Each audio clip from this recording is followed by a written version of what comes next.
Did you know that 70% of Americans hate the job that they are doing right now? That's a staggering number. 70% of Americans do not like the work that they are currently doing. But every day people go to work complaining, whining, cursing the job they're doing. They probably don't like the people they work with. They don't like their bosses. They don't like the job that they're doing. They don't like somebody telling them what to do. So the question is, why do people still keep doing what it is that they hate, the thing that they dislike? The main reason is fear. The fear of taking off, getting started in doing what you love to do. Because oftentimes we haven't figured out how to earn income doing our love, our passion. That's why a lot of people end up working in doing what they do not enjoy. As a matter of fact, one time this guy was telling me, how dare they? He was let go by his job. He used to work for the man's warehouse. So he was, I guess, call it downsized or fired or let go or dismissed, whatever the case may be. They gave him the marching order, get out, we don't need you anymore. So he was like, how come I dedicated 15 years of my life? They just let me go like that without even warning, no heads up, nothing, for 15 years. Nothing is going to change unless you make a move, unless you make that change. A lot of people keep doing the same thing that they're doing, but expecting a different outcome, expecting some type of miracle to happen for them to stumble on their ideal job. Some people are still hoping and praying to win the lotto. As a matter of fact, I think the mega lotto today was over 500 million. That is a lot of money. That is a lot of money. But how do you end up? How can you take that leap and do what it is that you enjoy? At least would do what you are happy doing, even if the money doesn't follow immediately.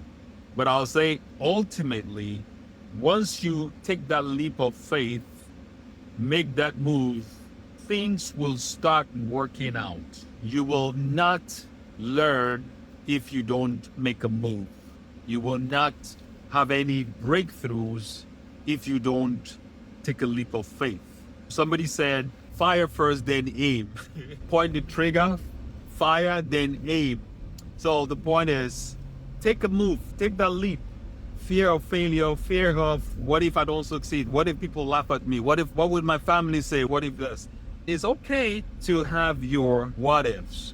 It's normal. It's human nature to have the what ifs. But you have to listen to that voice that is telling you you're worthy. Because we have that two voices in our head all the time, the hero voice and the villain voice. The hero voice is the one that tells you, yes, go ahead, buddy, go ahead, do it. And that hero voice shows you a lot of possibilities that can come from making that move. But the villain voice would always say, you want to stay safe, you want to take it easy and don't make any drastic changes. I'm trying to protect you. Those voices that you hear, which is the biggest coaches in our life. The biggest coaches in our life is ourselves. The voice in our head, the inside voice, the voice that encourages you to take that leap, make that move, and that voice that tends to keep you back from making that move, from taking strides. So when you learn to use affirmations, because affirmations basically is the thoughts that we are thinking and the words that we are saying. When you learn to use affirmations, you use the affirmations with the 3 P's, which is it has to be personal, it has to be positive, and it has to be in the present tense. So when you use affirmations to craft, to create, to channel, to not just control, but to become aware, yes, become aware of those voices, of what is really going on in your head. Once you become aware, it just opens up a lot of possibilities. Then you can observe yourself. You're like sitting out and watching your life play out. Your limiting beliefs, you see the limiting beliefs, you see what's holding you back, you see all the negative things that is holding you back from taking strides and moving forward. So affirmations is a very good way to help you overcome fear, the fear of failure, the fear of what people will say, emotional baggages in our past. Affirmations is a very good tool to use to overcome emotional dramas and traumas, overcome the fear of failure, to overcome all the stress, past programming. That is a big one. The programming, subconscious programming that we all have. We all have the subconscious programming. So affirmations is a big tool to help us overcome those limiting beliefs. And as a matter of fact, today is when I really go into the juice of how to use affirmations, how to craft affirmations, and how to watch your life just change dramatically, immediately. You will have more clarity to even follow your ideal passion, your dream job, that desire that you've always had in your heart, that thing that you've always wanted to do but can't seem to find the motivation to get it going because of fears and conditioning and also programming, subconscious programming. There's a lot of limiting beliefs that you don't even know exist. These are things that have been going on inside of you even before you were born, and before the age of consciousness. So use affirmations the right way, overcome your limiting beliefs, and create the ideal life you want. You will definitely get to the point where it becomes effortless to create your ideal dream life.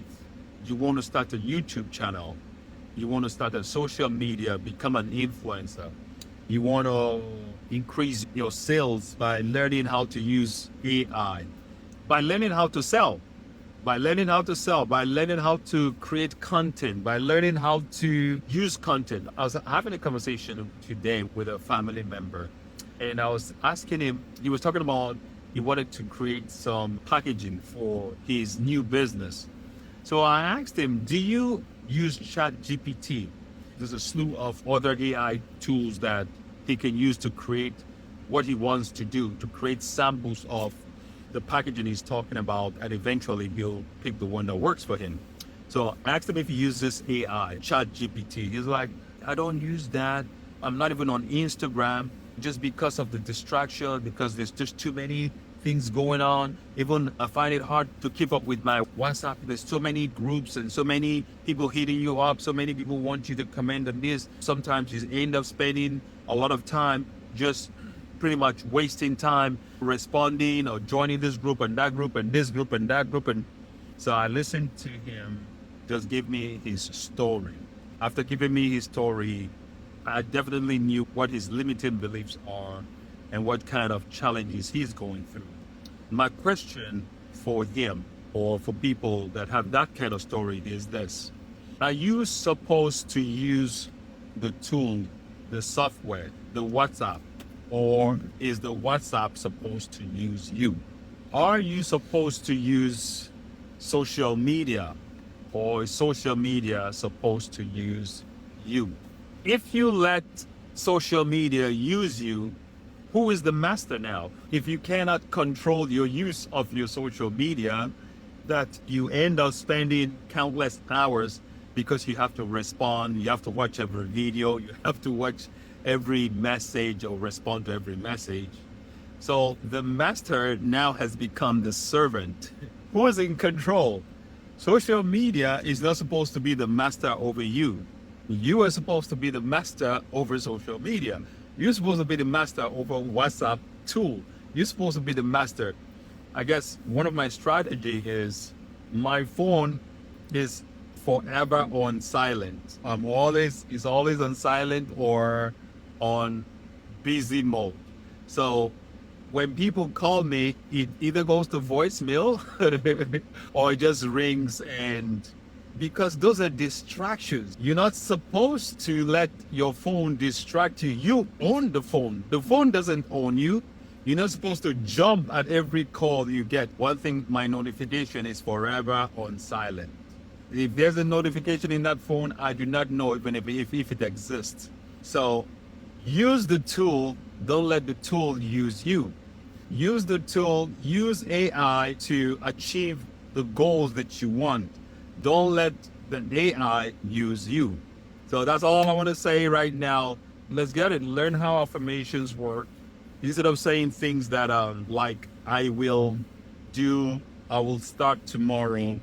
No, definitely you change that affirmation to I get it done now. I get it done now. The only time we have is now.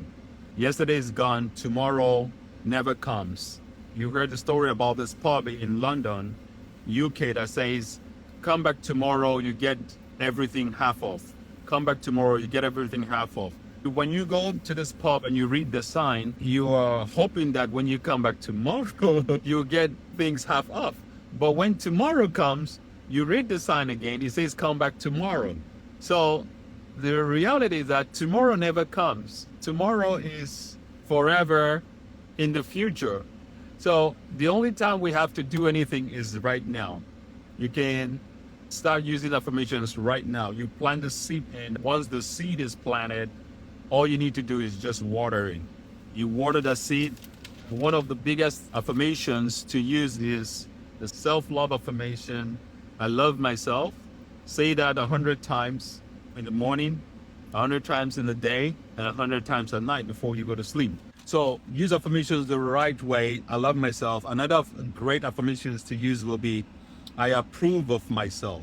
I approve of myself. Say that 100 times in the morning. Say that 100 times in the afternoon. Say that 100 times at night. And just watch what happens the next day. Watch how you feel. Watch how your energy shifts just by saying these affirmations. As a matter of fact, try it and DM me your results. Let me know what happens. If you don't use it, how can you say affirmations do not work? How can you keep questioning and doubting and criticizing and complaining about something you haven't tried? Give it a try and let me know your result. This is instant energy shift. I love myself times 100. This is my prescription. This is doctor's prescription. I love myself times 100, and I approve of myself times 100. And just watch your energy shift. That's it. Until then, keep affirming, keep affirming, keep affirming, keep affirming, keep affirming, keep affirming.